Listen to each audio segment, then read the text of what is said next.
Em uma cidadezinha chamada Dourado, no interior do estado de São Paulo, certo dia, os olhares de dois jovens imigrantes italianos, José e Elvira, vindos da região de Veneza, se cruzaram. O coração pulsou mais forte. Sorriram, aproximaram-se e não demorou para se casarem. Ela tinha apenas 16 anos. Logo, José e Elvira mudaram-se para São João da Boa Vista. Anos depois, no dia 24 de setembro de 1928, as pessoas que passavam perto de uma casa de esquina, no centro da cidade, escutaram o choro de uma criança, provavelmente um bebê, que vinha de dentro de uma casa. Era Dona Elvira Bettioli, esposa do senhor José Vanucchi, que estava dando à luz ao 7º filho. O menino, que se chamou Aldo, quando conseguiu perceber o mundo no qual estava entrando, soube que já tinha 6 irmãos. Depois do Aldo, nasceram mais 4 irmãos. Quando Aldo tinha apenas 4 anos, precisaram mudar-se para Sorocaba. Foram morar na Rua Padre Luiz, no centro da cidade, onde o pai montou um armazém. Logo depois, mudaram-se para a Rua da Penha, onde o pai montou uma padaria na frente. Depois, voltaram para uma casa maior na Rua Padre Luiz, e o pai montou uma banca no mercado municipal, onde vendia queijos, linguiças e o delicioso e famoso ravioli feito pela Dona Elvira. O garoto teve uma boa infância, brincando na rua, onde passava o bonde e poucos carros, e dava para se divertir. Morava perto da praça onde ficava a igreja catedral e onde Aldo se tornou coroinha, auxiliando nas missas dos 8 aos 10 anos. Nessa época é que ele conheceu e foi crismado por aquele que foi seu grande preceptor e amigo, Dom Aguirre. Passou a frequentar o grupo escolar Antônio Padilha e não precisou terminar o 4º ano, pois passou no exame e entrou direto no ginásio. Aos 9 anos, o menino entregava marmitas pela cidade com a deliciosa comida feita pela mãe. Aos 10 anos, das 6 às 7 horas da manhã, entregava manteiga nos bares do centro da cidade. Às 8 horas estava no grupo escolar e à tarde trabalhava na farmácia italiana fazendo entregas. Certa vez, ao entregar remédios na chácara da família Trujillo, ele foi mordido por um cachorro. Mal sabia ele que anos depois iria trabalhar exatamente naquela chácara onde foi construído o prédio da Faculdade de Filosofia, Ciências e Letras de Sorocaba e se transformou no Colégio Dom e na Universidade de Sorocaba, Uniso. Com 11 anos, Aldo entrou no Seminário Diocesano de Sorocaba. Não precisou fazer o 2º ano e foi direto para o 3º. Aos 12 anos já fazia traduções do latim e com 14 anos já estava usando batina. No seminário, conheceu padres que foram seus professores e que passou a admirar muito, dentre eles o padre Luiz Castanho de Almeida, que se tornou no famoso historiador de Sorocaba, Aloísio de Almeida, e o padre André Pieroni, sobre o qual escreveu um livro chamado Um Padre Diferente. Assim que terminou os estudos colegiais no Seminário Menor de Sorocaba, Aldo fez vestibular e ingressou no Seminário Maior de São Paulo, que era muito mais severo que o de Sorocaba. As férias do final de dezembro e janeiro eram com a família, e as de julho os seminaristas passavam na praia em Itanhaém. Assim, Aldo conheceu a praia quando tinha 16 anos e lá escreveu vários poemas. Voltando ao seminário de Sorocaba, continuou seus estudos e no 3º ano ganhou bolsa de Dom Aguirre para terminar o curso em Roma. Nos feriados e férias, ia à Basílica de São Pedro para rezar diante da Pietà de Michelangelo. Conheceu Roma e pôde viajar e conhecer vários parentes. Em 1950, Dom Aguirre estava a trabalho em Roma e ficou hospedado no Colégio Pio Brasileiro, onde Aldo morava. Aldo foi um dos principais acompanhantes dele e teve a alegria de conhecer e saudar o Papa Pio XII, com Dom Aguirre e mais 2 padres de Sorocaba. Aldo ordenou-se padre em Roma e preferiu ser ordenado presbítero pelo bispo Dom Aguirre em Sorocaba. Sua primeira missa solene foi na catedral e dias depois foi designado auxiliar do vigário de Tietê, mas ficou pouco tempo. Logo, Dom Aguirre o chamou para ser professor no seminário de Sorocaba, passando depois a ministro de disciplina e diretor espiritual. Deu aulas de latim, literatura luso-brasileira e teoria literária. Depois, Aldo foi nomeado pelo Papa membro do cabido diocesano instalado na Catedral Metropolitana de Sorocaba. Foi professor na OSE, onde deu aulas de português, no Instituto de Educação Júlio Prestes de Albuquerque, onde deu aulas de educação moral e cívica, disciplina criada pela ditadura, tendo feito concurso público e sido aprovado. Nesse período, além do ministério sacerdotal, Aldo deu palestras em várias cidades. Foi capelão voluntário na Fazenda Ipanema, em Iperó, e desenvolveu trabalho pastoral voltado ao mundo operário de Sorocaba. Foi professor de História das Religiões na Faculdade de Filosofia e assistente da Juventude Operária Católica, cujas atividades incomodavam a censura da época. Aldo ajudou a criar e escreveu artigos para o jornal Folha Popular, que era um jornal da Igreja. Assumiu o programa Hora do Ângelus na Rádio Cacique de Sorocaba, que era uma reflexão de 5 minutos sobre o Evangelho. Durante muitos anos, escreveu crônicas semanais para o jornal Cruzeiro do Sul de Sorocaba.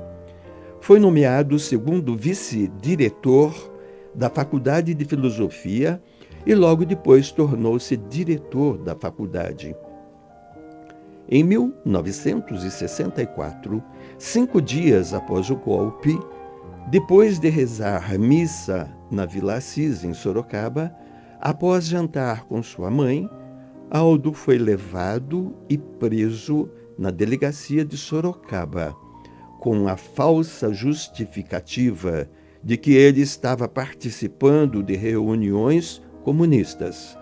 Na verdade, como o próprio Aldo contou, tanto no seu programa de rádio como no jornal, nas aulas e sermões, ele se manifestava pela defesa da democracia, e isso estava proibido na época.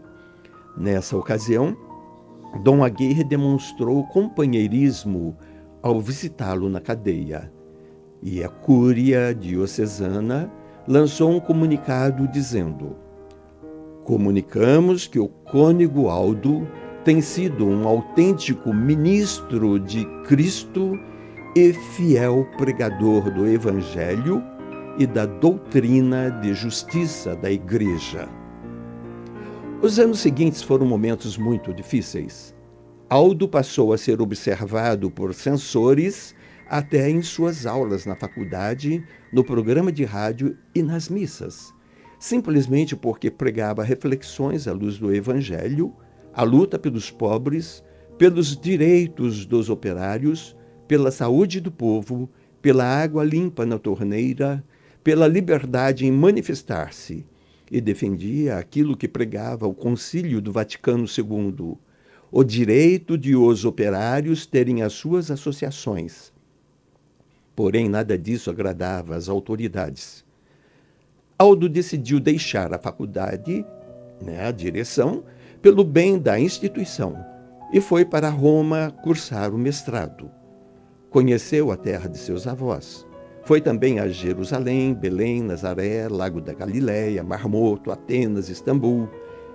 Ganhou uma bolsa e fez um curso de sociologia religiosa na Bélgica. Estudou alemão e nas missas de domingo, na França, chegou a pregar em francês. Ganhou uma bolsa para um curso na Universidade de Genebra, onde teve aulas com um professor que depois se tornou o Papa Bento VI. Voltou para o Brasil. Chegando em Sorocaba, retomou as aulas na faculdade e o trabalho sacerdotal. Foi nomeado coordenador de pastoral diocesana e auxiliar do cardeal Paulo Evaristo Arnes, nas atividades da Conferência Nacional dos Bispos do Brasil. Assumiu como vigário de Votorantim, trabalhando principalmente com as comunidades dos bairros, mas isso continuava não agradando às autoridades, que consideravam que eram reuniões subversivas. Mas Aldo diz que eram reuniões semanais com grupos de rapazes e moças que, dentre outras atividades, liam um pequeno folheto de reflexões sobre o valor do batismo, da cidadania, sobre a dignidade da pessoa humana, conceitos básicos que nada tinham a ver com marxismo ou comunismo. Em 1973, para a tristeza de Aldo e família, seu querido sobrinho Alexandre Vanucci, que estudava na USP, foi preso, torturado e morto no DOPS, em São Paulo. Aldo foi atrás do corpo e passou por um período muito difícil, pois mentiam e não diziam onde estava o corpo. Aldo entrou em um momento de indagações existenciais, eclesiais e políticas. Questionava uma série de posições da Igreja. O fato de questionar as autoridades sobre a morte de seu sobrinho aumentava as perseguições no seu trabalho, até que uma aluna avisou que ficara sabendo que ele seria preso novamente. Foi quando ele pediu ao bispo licença e foi para Genebra. Novamente foi um período muito difícil até ele conseguir um emprego no Conselho Mundial de Igrejas. Lá ele começou a trabalhar nas linhas da pedagogia do oprimido com o grande educador brasileiro Paulo Freire. Depois de 3 meses, após refletir muito, decidiu deixar o clero e, numa decisão muito sofrida e corajosa, solicitou ao bispo para encaminhar seu pedido de dispensa e comunicou isso a seus irmãos. Em 1974, ele celebrou sua última missa em Genebra. Mas algo de maravilhoso começou a acontecer com o Aldo. Antes de ir para Genebra, quem é que tinha ido avisá-lo que estava passando perigo e queriam prendê-lo novamente? Uma ex-aluna de pedagogia, Rosália, também chamada carinhosamente por Rose. Ela foi até Votorantim para avisá-lo, acompanhada de uma irmã. Aquela coragem dela, aquele carinho, apoio, não passou despercebido. Decidiram corresponder-se. Durante a correspondência, perceberam que um estava gostando do outro e acabaram confessando isso um ao outro. Tudo coincidia exatamente com o momento em que ele estava pedindo para deixar o clero, pedindo dispensa do celibato. Nascia ali um amor puro e verdadeiro. Depois de um ano, decidiram casar-se. Rosália chegou em Genebra nos primeiros dias de julho de 1974, acompanhada da irmã dela e do cunhado. E no dia 20 de julho casaram-se no civil. A cerimônia religiosa foi na mesma igreja onde ele havia celebrado a última missa. Foram morar em um pequeno apartamento e a principal amiga de Rose nesse período era a esposa de Paulo Freire. De início, no conselho, Aldo trabalhava na área de direitos humanos. Depois passou a trabalhar na área de educação com Paulo Freire, principalmente com padres espanhóis que atuavam na Suíça.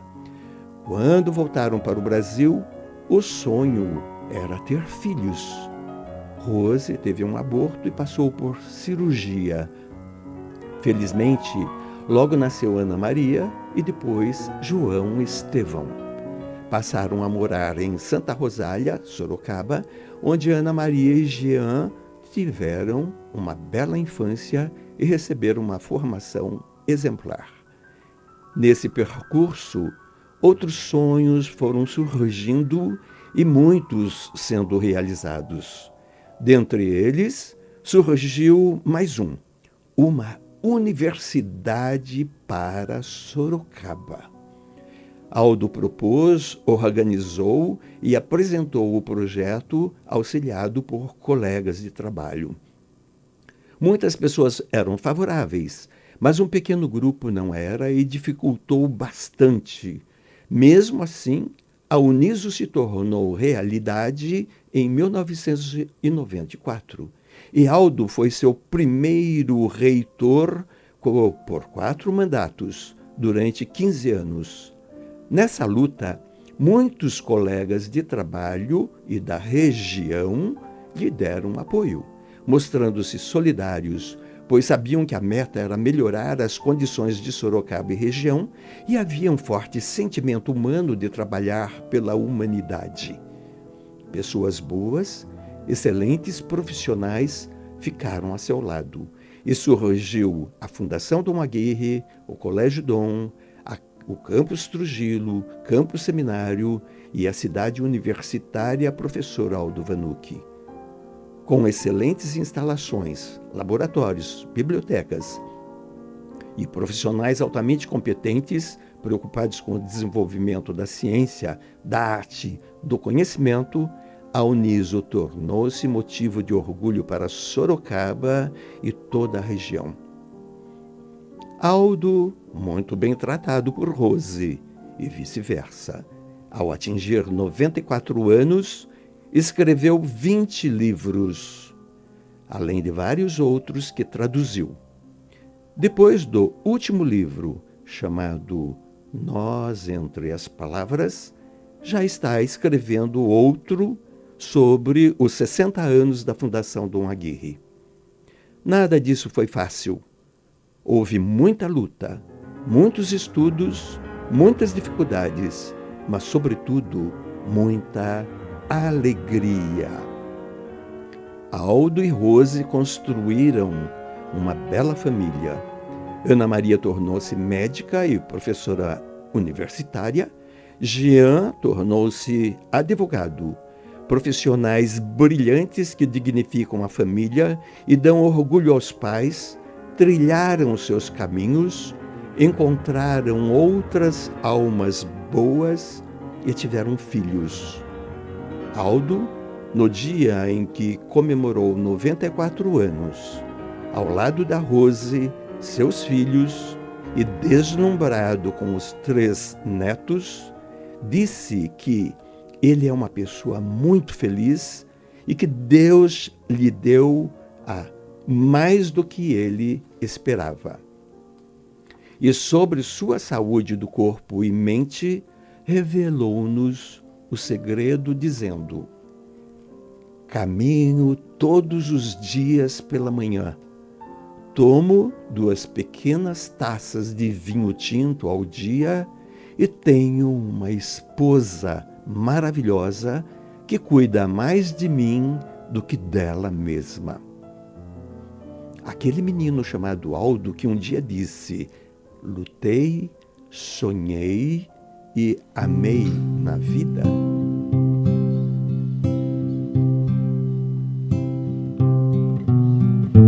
Ando devagar, porque já tive pressa e levo esse sorriso, porque já chorei demais. Hoje me sinto mais forte, mais feliz, quem sabe eu só levo a certeza de que muito pouco eu sei, ou nada sei. Conhecer as manhas e as manhãs, o sabor das massas e das maçãs. É preciso amor para poder pulsar, é preciso paz para poder sorrir, é preciso a chuva para florir. Penso que cumprir a vida seja simplesmente compreender a marcha, ir tocando em frente. Como um velho boiadeiro levando a boiada, eu vou tocando os dias, pela longa estrada eu vou, estrada eu sou. Conhecer as manhas e as manhãs, o sabor das massas e das maçãs. É preciso amor para poder pulsar, é preciso paz para poder sorrir, é preciso a chuva para florir. Todo mundo ama um dia, todo mundo chora um dia, a gente chega, no outro vai embora. Cada um de nós compõe a sua história e cada ser em si carrega o dom de ser capaz. A nossa pequenez e a nossa grandeza está em sermos bons viajantes na Terra. Viajantes de uma viagem que não escolhemos ao nascer e não sabemos como vai terminar. Aldo Vanucchi. Para florir, ando devagar, porque já tive pressa e levo esse sorriso, porque já chorei demais. Cada um de nós compõe a sua história e cada ser em si carrega o dom de ser capaz de ser feliz.